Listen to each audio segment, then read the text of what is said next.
Dyslexia is a problem, or more likely a set of problems within the word reading system. It affects the student's ability to read the words on the page. So I describe reading as like extracting a signal up off the written page. So the purpose of writing, if we can go there first, is to take an idea and the language associated with the idea and record it in squiggles on the written page. The purpose of that is so that the person you're trying to communicate with can come along at a later date and extract the meaning or the information up off the page. Right? So when a reader reads, they're extracting that information by turning the squiggles into speech, which is the signal as I describe it. The language system, or our human intelligence, then makes sense of that message. Dyslexia, because it affects your ability to read the words on the page, affects the quality of the signal coming up off the page. I think of it as like listening to a radio station slightly off signal. So the information's coming up, but it's a bit fuzzy, which makes it difficult for the person, or more difficult for the person, to make sense of that information. Obviously, dyslexia differs in extent in different people. So for some people, that signal is just slightly fuzzy. For others, it will be really fuzzy.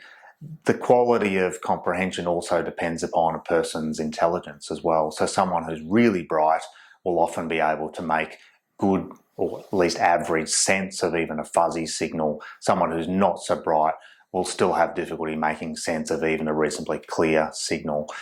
You also have issues of how familiar you are with the content of the signal. So if someone's quite familiar with the content of the signal, you can make sense of it even if it's a bit fuzzy. On the other hand, even a relatively clear signal, you'll have difficulty if you're not so familiar with it.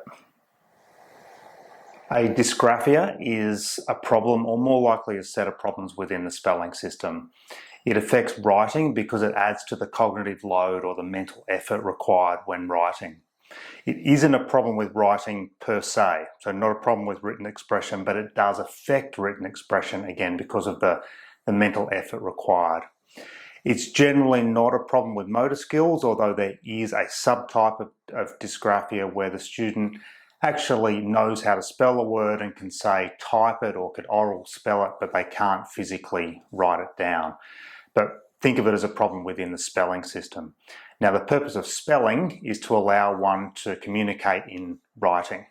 So the extra effort that goes into having to spell affects the effort that can go into writing. So people with dysgraphia, even though they might have information, ideas, and the intent to communicate, can have difficulty doing so. There appears to be a disconnect between what they know and what they can communicate verbally compared to what they can do in written form, because of that cognitive or mental effort that's required. Imagine you have two twins. Of course, you're going to have two twins. You can't have three twins who, say, in prep or kindy, one's a good speller and one's a poor speller, are going to have a dysgraphia. The one who's a good speller starts to develop fluent, takes some time, but just pretend fluent spelling skills quite quickly. What that does is it frees up brain power that can be applied to other things. So, for example, the quality of their sentence construction, or practicing using punctuation. So, if they know how to spell said and other words quite easily, they've got the brain power to think, oh yeah, I need one of those big letters at the beginning of the sentence and I need to end it with a little dot on the end. So they get positive or correct learning trials at using punctuation and other more skilled writing behaviours. The kid with the dysgraphia, on the other hand, obviously finds it difficult to develop the spelling skill, so the load on their brain imposed by spelling remains quite high.